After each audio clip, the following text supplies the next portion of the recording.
Can regenerative farming improve your farming business? That's what Farmers Guardian is trying to find out, and on Friday, June 20th, FG launched its very first Regen special with results from a special Regen survey. This video is going to unpick that survey and talk about what Regen really means. If you have any thoughts, or you want to ask them questions, or you want to see the survey, you can either head online or drop some comments in the comments box under this YouTube video. We asked farmers what they think the term regen really means, and around 85% of farmers could identify 6 main principles of regen farming, with 54% of those saying improving soil and organic matter was the main focus of this way of farming. However, only 46% saw integrating livestock as part of farming regeneratively. The question is though, and we all want to know it, will consumers pay more for food produced in this way? We ran a consumer survey alongside and we asked the public that very question. Farmer-wise, almost 40% of respondents felt that consumers wouldn't pay more, and a further 36% said that it is somewhat likely that consumers will pay more. But what does all this really mean, and what are farmers on the ground doing on farms across the country, and what improvements are they seeing?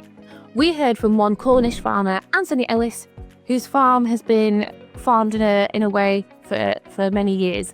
He moved away from the farm to become an agronomist and now has come back home, changed the system, and has seen some pretty wild results.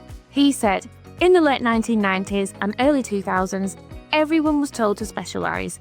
So we got rid of the cows, then the sheep, and ploughed up every square inch. But along with that livestock went the diversity, and not just biological diversity, financial diversity too. He said we ended up beholden to a pretty sharp commodity-based system on a relatively small scale. The margins got squeezed, and eventually there was not enough to sustain it.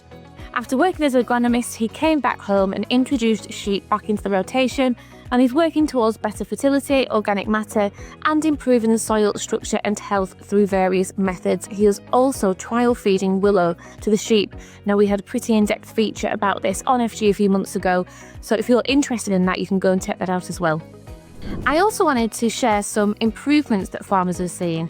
Many left comments on the survey. Some have said they have seen an increase in worm count. Someone else said better draining soils, increased insect population, less pest pressure, that's a tongue twister, more wildlife, less term in the cab, less cost of crop establishment, and lower cost in crop management. Somebody else said that after 6 years the fields are producing double the amount of crops that they were. But what are the barriers? Many feel that the significant barriers for farmers to perhaps go on this new journey is access to knowledge and mindset change. The other aspect to consider is the health and well-being of farmers. I attended a Regen and Sustainability conference in the Cotswolds recently and attended a session with 6-inch soil producer Claire McKenzie and Olivia Shave, sheep farmer and founder of the petition to get farming into schools, of which FG is a partner for. Now, this session was all about nurturing young minds and how farming can provide more than food. This is what they had to say.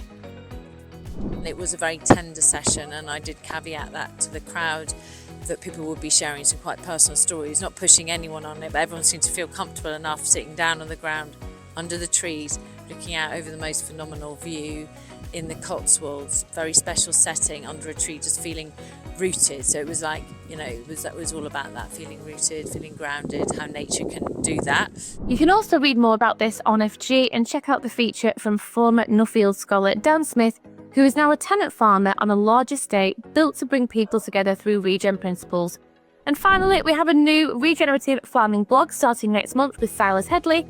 He is a believer in looking at farmers, what they want to achieve, and then working towards that. This is not a one-size-fits-all method or practice, whether that's increasing production through regen methods or increasing organic matter. It's taking your business model and making it work for you and your farm.